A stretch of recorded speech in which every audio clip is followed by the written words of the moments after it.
साल 2000, अफ्रीका का घना जंगल और 233 भारतीय सैनिक दुश्मनों से चारों तरफ से घिरे हुए। 10,000 किलोमीटर दूर ना कोई मदद नजर आ रही थी, ना बाहर निकलने का रास्ता। रेबल्स ने साफ कह दिया था, हथियार डाल दो वरना अंजाम बुरा होगा। लेकिन उन्हें नहीं पता था कि भारतीय सैनिक झुकना नहीं जानते।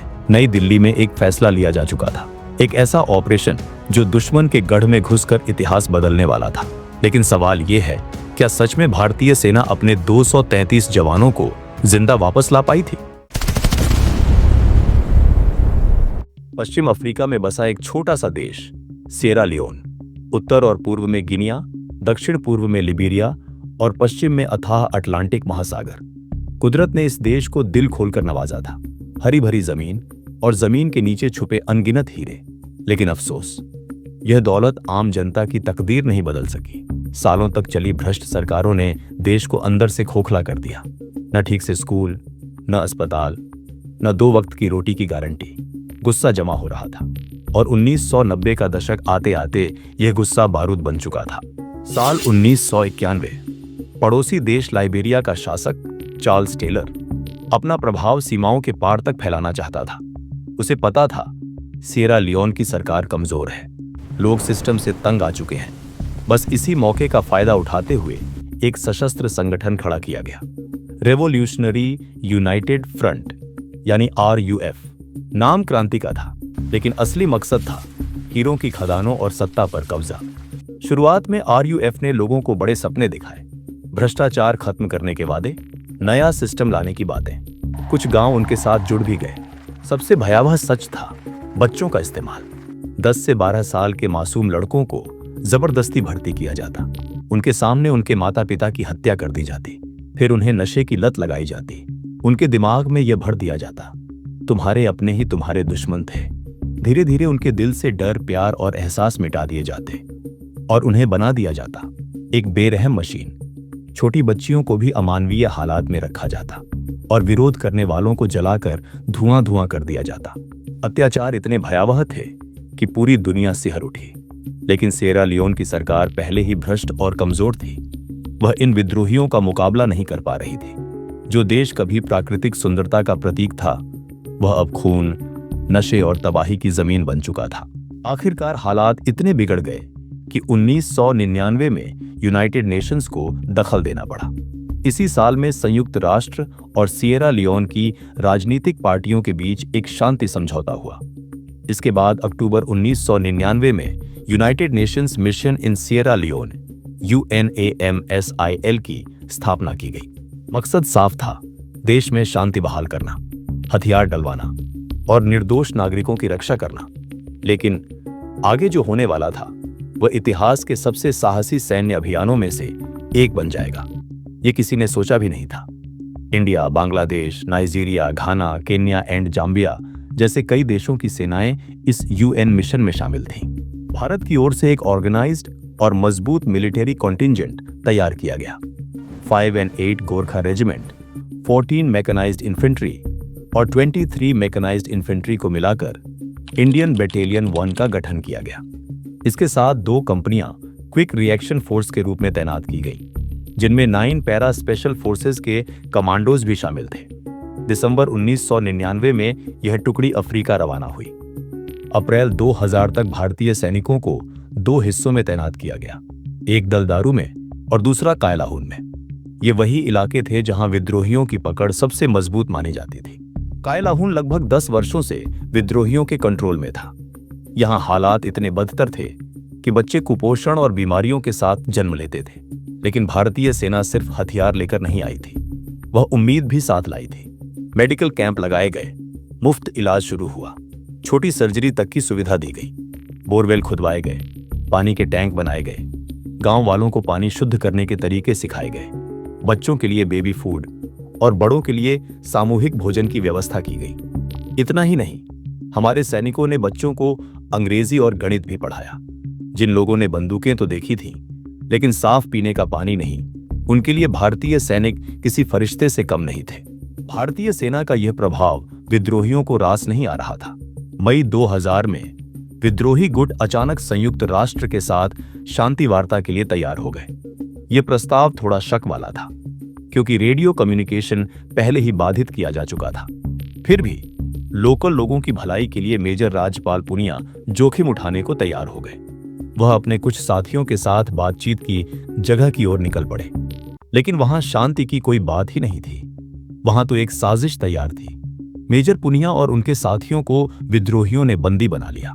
इधर विद्रोही भारी संख्या में कायलाहून स्थित भारतीय कैंप की ओर बढ़ने लगे। जब तक स्थिति स्पष्ट होती, पूरा इलाका गोलियों की आवाज से गूंज चुका था। उन्होंने सीधा हमला नहीं किया, बल्कि कैंप को चारों ओर से घेर लिया। कैंप में 5 एंड 8 गोरखा रेजिमेंट के 223 जवान और यूनाइटेड नेशंस के कुछ ऑब्जर्वर मौजूद थे। विद्रोहियों ने प्रस्ताव रखा, हथियार डाल दो, तुम्हें और तुम्हारे कमांडर को जाने दिया जाएगा।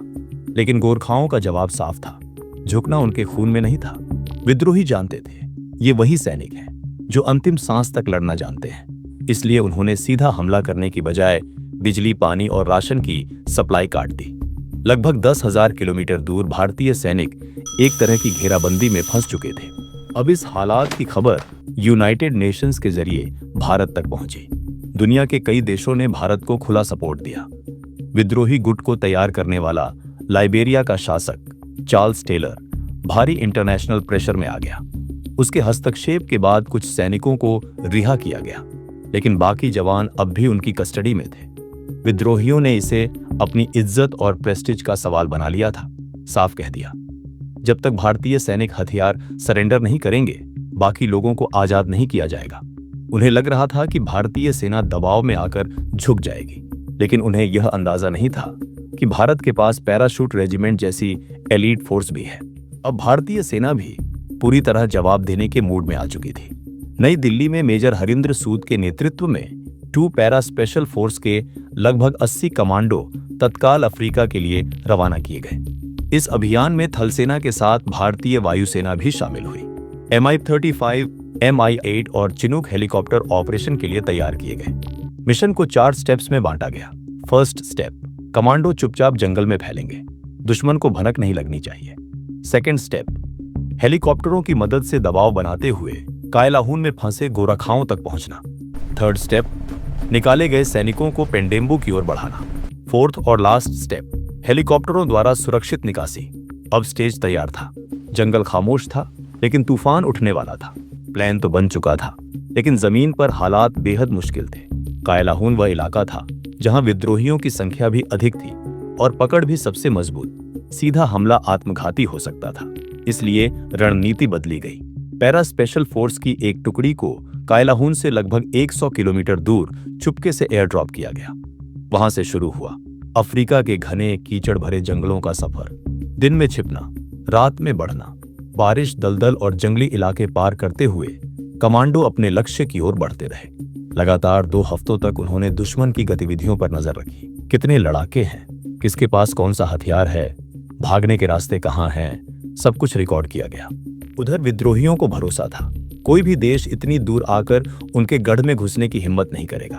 उन्हें अंदाजा नहीं था कि भारतीय कमांडो उनके इलाके में पहले से मौजूद हैं। तारीख 15 जुलाई 2000, सुबह का समय। ऑपरेशन शुरू होने वाला था। कायलाहून में फंसी भारतीय टुकड़ी को गोपनीय रूप से रणनीति समझाई गई। कम्युनिकेशन के लिए मलयालम भाषा का उपयोग किया गया, ताकि रेडियो इंटरसेप्ट होने पर भी विद्रोही समझ न सके। शहर से लगभग 500 मीटर पीछे 2 टेम्परेरी हेलीपैड तैयार किए गए, लेकिन ऊपर वाला भी जैसे उनकी परीक्षा ले रहा था। तेज बारिश शुरू हो गई। जंगल दलदल में बदल चुका था, इसलिए हवाई सहायता लिमिटेड हो गई।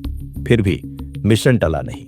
2 पैरा SF के लगभग 80 कमांडो चिनूक हेलीकॉप्टर से उतारे गए। जमीन पर उतरते ही उन्होंने खुद को 2 दलों में बांटा और चुपचाप आगे बढ़ने लगे। बिना दुश्मन को भनक लगे कमांडो कायलाहून के बाहरी हिस्से तक पहुंच गए और फिर अचानक फॉस्फोरस ग्रेनेड दागे गए।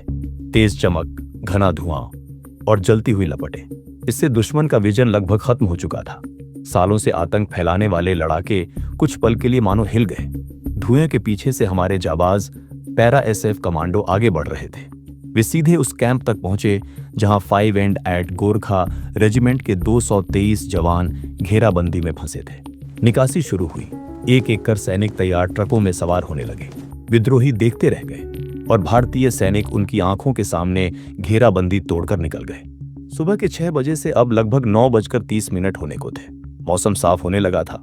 भारतीय टुकड़ी प्लान के अकॉर्डिंग पेंडेम्बू की ओर बढ़ रही थी। पीछे विद्रोही, आगे लंबा रास्ता। तभी आसमान में गूंजती हुई आवाज उठी। विद्रोही ऊपर देखने लगे। मौसम साफ था, फिर यह गड़गड़ाहट कैसी? कुछ ही देर में भारतीय वायुसेना के चिन्हुक और अन्य हेलीकॉप्टर आसमान में दिखाई दिए और फिर दुश्मन की पोजीशनों पर तेज प्रहार शुरू हुआ। रास्ता साफ किया गया। भारतीय टुकड़ी अब बिना रुके पेंडेम्बू की ओर बढ़ रही थी, लेकिन यह सिएरा लियोन था और यहाँ हर मोड़ पर खतरा इंतजार कर रहा था। पेंडेम्बू के पास विद्रोही पहले से तैयार बैठे थे। आरपीजी और एलएमजी से लैस एक बड़ा चेकपोस्ट बना दिया गया था। अब बिना मुकाबले आगे बढ़ना इम्पॉसिबल था। ट्रक रुके, भारतीय सैनिक उतरे। इस बार विद्रोही भी पूरी तैयारी में थे और अब सीधी भिड़ंत तय थी। मुकाबला शुरू हो चुका था। गोलीबारी, धुआं और बारूद की गंध से भरी हवा। लगभग 4 घंटे तक दोनों तरफ से लगातार फायरिंग होती रही। भारतीय सैनिक धीरे धीरे आगे बढ़ते रहे। रणनीतिक तरीके से एक एक कर इमारतें सुरक्षित की गईं। दोपहर तक शहर का लगभग आधा हिस्सा भारतीय नियंत्रण में आ चुका था, लेकिन विद्रोही अभी भी डटे हुए थे। स्थिति को निर्णायक बनाने के लिए करीब 1 बजे भारतीय वायुसेना के Mi-35 हेलीकॉप्टर नीचे झपटते हुए गुजरे। 5 बार सटीक प्रहार किए गए। कुछ ही मिनटों में विद्रोहियों की कतारें बिखरने लगी। जो कल तक खुद को अजेय समझ रहे थे, आज भाग रहे थे। शाम होते होते भारतीय सेना ने पूरा इलाका अपने कंट्रोल में ले लिया। डिफेंसिव पोजीशन ले ली गई। घायलों की देखभाल शुरू हुई। निकासी की तैयारी की गई। इसके बाद हेलीकॉप्टरों के जरिए एक एक कर सभी सैनिकों को सुरक्षित बाहर निकाला गया। दुश्मन के गढ़ में घुसकर घेराबंदी तोड़ना और अपने साथियों को सुरक्षित निकाल लाना, यह आसान नहीं था, लेकिन सटीक प्लानिंग, अनुशासन और साहस ने असंभव को संभव कर दिया। इस मिशन में भारत ने अपना एक वीर सपूत खोया, हवलदार कृष्ण कुमार। उनका बलिदान ऑपरेशन खुखरी की कहानी में हमेशा अमर रहेगा।